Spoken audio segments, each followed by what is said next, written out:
Good morning, wrestling fans. Today is November 5th, 2023. I am Lance Brock.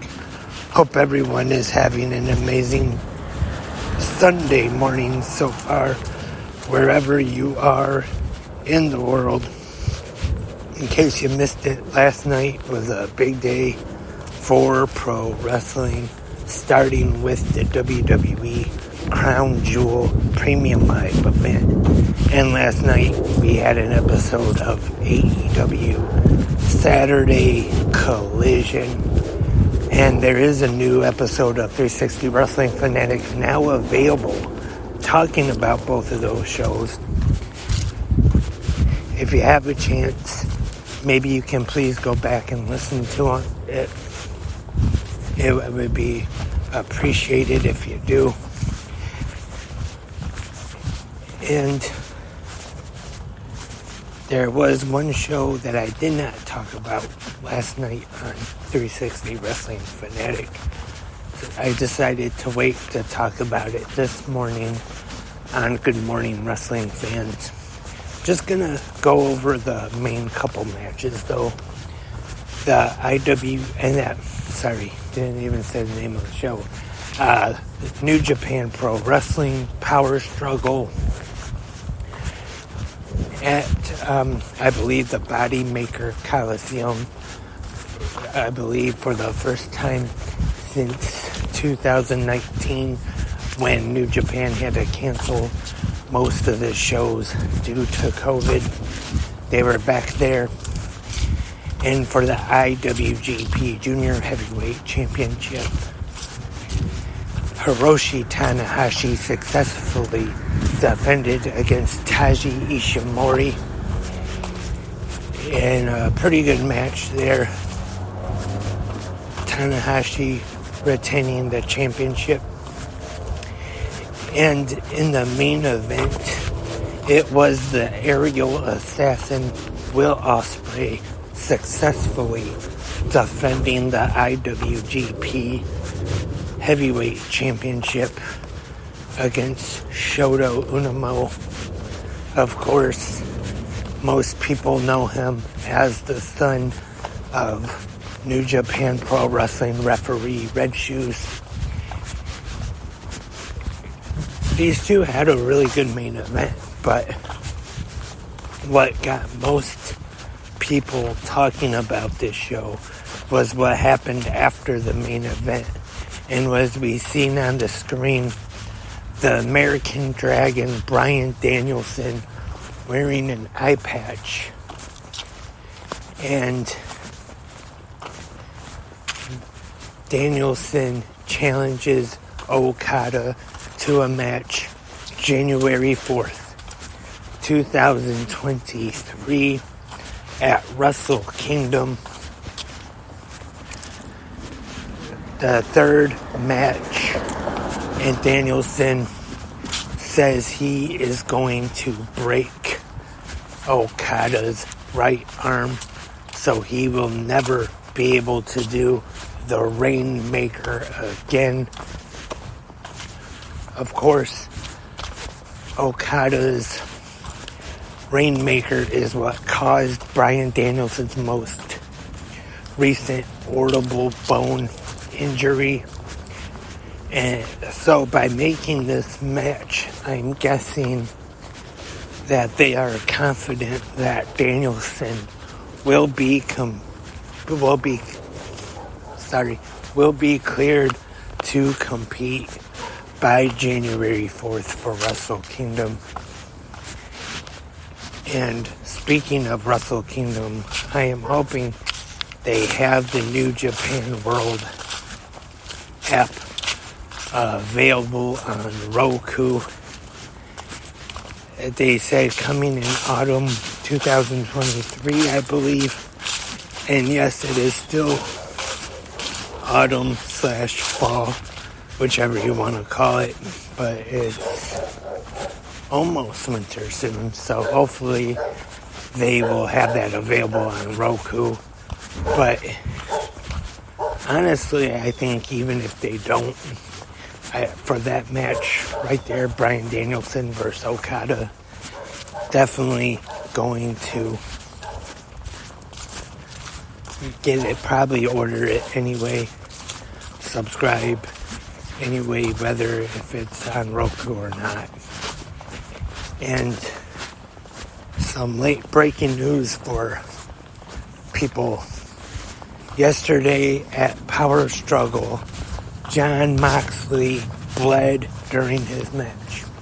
Yes, I know that is definitely shocking news that Jon Moxley was actually bloody during his match. It's not like that he bleeds in most of his matches. Just kidding, just have a little funny joke there.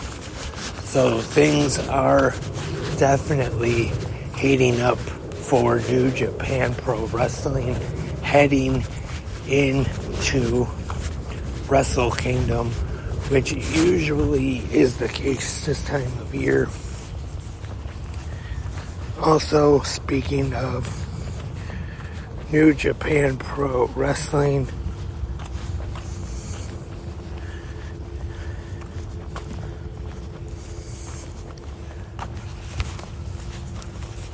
we had the new English announce team of Walker Stewart and taking the place of Kevin Kelly.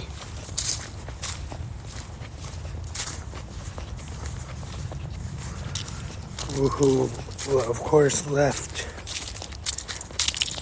to work AEW more, and Chris Charlton on commentary as well, and also Robbie Eagles sat in with him for yesterday's Power Struggle show. I don't think that's going to be a regular thing. I think that was just a guest commentary spot, I'm sure. But also, like I said yesterday, we had Crown Jewel and we had Saudi Arabia. And during that show, they announced their WWE Experience coming to Riyadh in January. I'm guessing this is almost like maybe a museum or a theme park, some kind of attraction thing. I know they said they're going to have WWE shop there and superstar appearances for autograph signings, meet and greets. Not sure how often that's going to happen, but I would imagine that the superstars probably aren't too happy. Well, depending on how often they do those, probably not too happy about the travel, having to go there, maybe sign autographs for a few hours or so, and then come right back. And also last night we had AEW Saturday Collision, which was also a pretty good show last night. As we head into Full Gear, the next pay-per-view offering from AEW, coming up November 18th, which is a Saturday. And the way they're doing it is that Friday night, Collision will be airing live, and then right after will be Rampage in its regular time slot. And so gonna have a big pro wrestling weekend 2 weeks from this weekend, I believe. So once again, gonna have live episodes of 360 Wrestling Fanatic to do after those shows.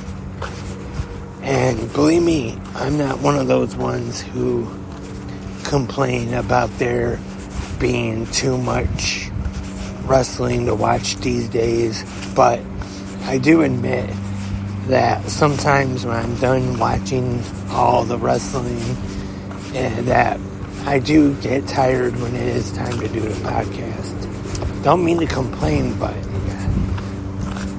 sometimes when it's time to start, I am a little tired.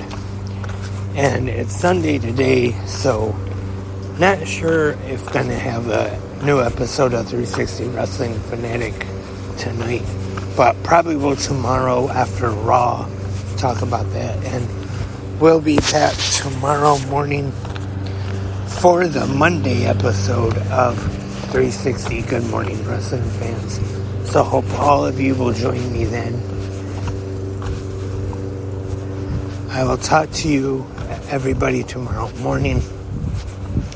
Until then, have a great pro wrestling day.